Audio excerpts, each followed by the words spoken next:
Hello, everybody. Happy 2012. Oh my gosh, 2012. It's that year that we don't know what's going to happen. Will we evolve? Will we blow up? What's going to happen? It's a lot of urgency, a lot of hurrying, scurrying going on. And what I am here to share with you today as my New Year's message. Is what I'm actually processing through, and that is the slowing down and taking it easy.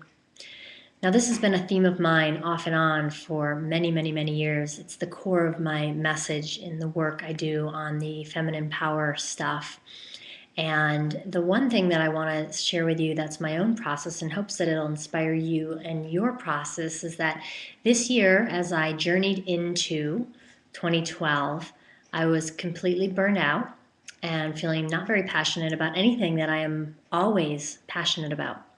So I knew that it was time to just take a breather, to get reconnected with myself, to get reconnected with my man, to get reconnected with my goals and my intentions and my big vision, what I really, really, really want to create for myself.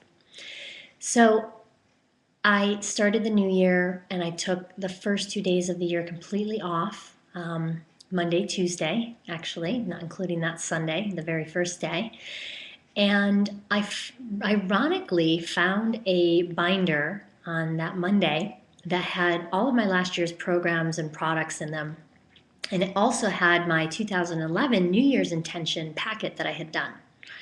And as I was thumbing through it and just pondering everything that I have achieved in the last year and how does it fit into what I want to achieve and receive in 2012, I was looking through that packet that was my own personal packet of what I wanted to create.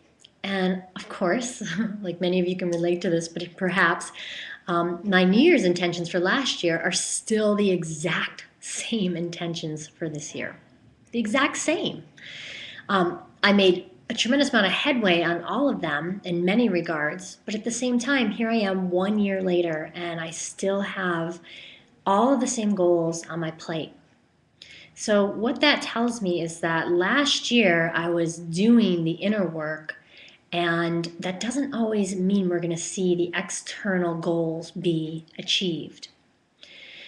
And so I had to really sit with that because the little miss doing, driving, providing, guiding masculine side of me was like, oh my God, you're in the same place. Of course, I wanted to beat myself up. But as I sat with that even further, I realized that I am not the same person I was. And the inner work doesn't always look differently on the outside.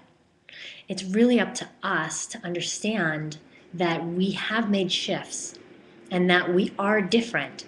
And just in bringing awareness to ourselves that we are different gives us the strength, the encouragement, the power, and the gusto to be different in how we create and live out the intentions and goals of the new year, of the next year, of the next day, the next month.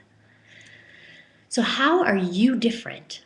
That's the one question I really want you to ask yourself before you start looking at your New Year's resolutions and setting all these lofty goals and whatever it is that you are setting forth for this new time. How are you different? Really, that's worth looking into, and then really own it. Own how you're different.